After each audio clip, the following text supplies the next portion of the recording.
ఇది బ్రహ్మజ్ఞానావళి మాల శ్లోక సంపుటి యొక్క 3వ భాగం. ఈ శ్లోక సంపుటి యొక్క లింకును ఈ వీడియో డిస్క్రిప్షన్లో ఉంచుతున్నాను, చూడండి. శంకరాచార్యుల వారు శ్లోకం 5లో నేను శుద్ధ చైతన్యం అంటారు. శుద్ధ చైతన్యం ఏమిటి? పరిశుద్ధంగా ఉన్న శక్తి, అంటే మలినం లేని శక్తి. విద్యుత్ శక్తి, అయస్కాంతి శక్తి లాంటి మరో రకమైన శక్తియే ఆత్మశక్తి. కానీ మలినం లేని శక్తి అంటే ఏమిటి? అంటే ఎప్పుడైనా శక్తి మలినంగా ఉండగలదా అంటే ఉంటుంది. మలినం కావడం అంటే ఏమిటి? అసలైనదేదో దానితో కలవకూడనిది కలవడమే అసలైనది మలినం అయిపోవడం. ఉదాహరణకు పాలతో నీరు కలవడం వల్ల పాలు మలినమైపోవడం జరుగుతుంది. అలాగే నీటిలో పాలు కలిస్తే నీరు మలినమైపోయినట్లే. పైన ఉన్న చిత్రపటం చూస్తూ ఈ విషయాలను అర్థం చేసుకోండి. మెదడు యొక్క న్యూరాన్ కణంలోని ఏ అంటే ఆత్మశక్తి ఒక పరిశుద్ధమైన శక్తి స్వరూపం.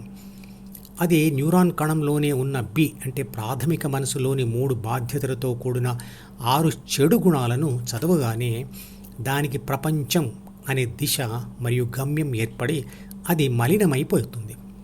ఉదాహరణకు ఒక మంచివాడు కూడా నేరం చేయడం వల్ల వచ్చే లాభాలు మరియు నేరం ఎలా చెయ్యాలి అని రాసి ఉన్న పుస్తకము చదివి నేరపూరితమైన కోరిక కోరుకుంటే వాడి మంచితనం మలినమైపోయినట్లే కదా. అలాగే ఏ అంటే ఆత్మశక్తి పరిశుద్ధమైన శక్తి అయినప్పటికీ అది బి అంటే ప్రాథమిక మనసును చదివి ద్వితీయ మనసులోని సితో అంటే అహంతో కలవగానే ప్రపంచం వైపు వెళ్ళే ఒక దిశ ఏర్పడి ఏబిసి అంటే ప్రాపంచిక ఆత్మగా మారి మలినం అయిపోతుంది. కానీ ఏలో ఎటువంటి మార్పు ఉండదు. అంటే పరిశుద్ధమైన ఆత్మశక్తి బురద అంటిన వజ్రంలాగా ఉంటుంది. వజ్రం ఎప్పటికీ వజ్రమే, కానీ దానికి బురద అంటిందంతే. భౌతిక శాస్త్రంలో దిశ మరియు గమ్యం లేని పరిశుద్ధమైన శక్తిని స్కేలార్ అంటారు.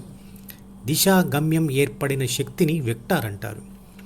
ఉదాహరణకు మీరు పైకి విసిరిన రాయి అంటే పదార్థంలోకి మీ కండర శక్తి ప్రవేశించి గతిశక్తిగా మారి రాయిని ఒక దిశలో తీసుకెళ్తుంది. అంటే కండర శక్తికి ఒక దిశానిర్దేశం చేయబడింది. అది ఒక ఉద్దేశంతో విసిరబడింది కాబట్టి అది మలినమైనది. సూర్యకాంతి సూర్యుడి నుంచి వస్తూ ఉన్నప్పుడు అది అన్ని దిశలలో ప్రసరిస్తుంది కాబట్టి అది శుద్ధ శక్తి స్వరూపం. కానీ ఆ శక్తి మార్గంలో మీరు ఒక సోలార్ ప్యానెల్ను పెట్టినప్పుడు అది సోలార్ ప్యానెల్ మీద పడి విద్యుత్ శక్తిగా మారుతుంది. సోలార్ ప్యానెల్ పదార్థంతో చేయబడుతుంది. అంటే సూర్యశక్తి సోలార్ ప్యానెల్ మీద పడడం వల్ల అది మలినమైపోతుంది. కాంతి శక్తి ప్యానెల్ మీద పడిన మరుక్షణమే అంటే ప్యానెల్కు తగిలిన వెంటనే తన సహజత్వాన్ని కోల్పోయింది.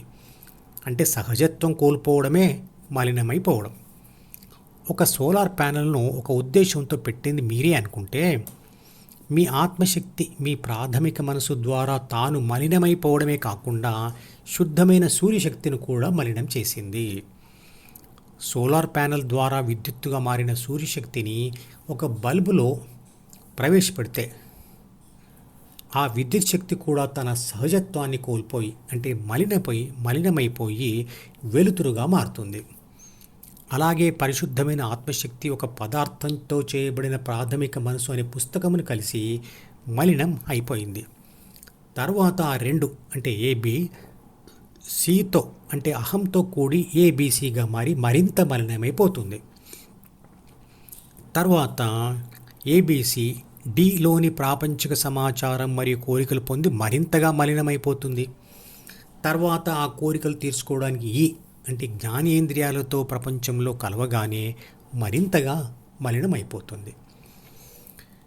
బి సి డి ఈలను అన్నిటినీ విడిచిన ఏ అంటే ఆత్మశక్తి పరిశుద్ధమైన శక్తి.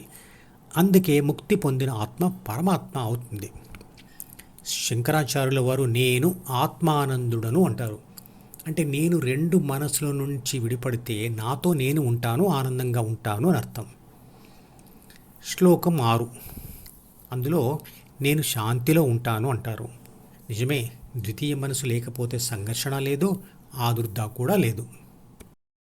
ఈ మధుపదం యూట్యూబ్ ఛానల్ వీడియోని సబ్స్క్రైబ్ చేసి గంట గుర్తును నొక్కి ఆల్ని సెలెక్ట్ చేసి ప్రతిరోజు యూట్యూబ్ ఓపెన్ చేసి అడుగున ఉన్న సబ్స్క్రిప్షన్ బటన్ నొక్కితే అన్ని లేటెస్ట్ వీడియోలు చూడవచ్చు.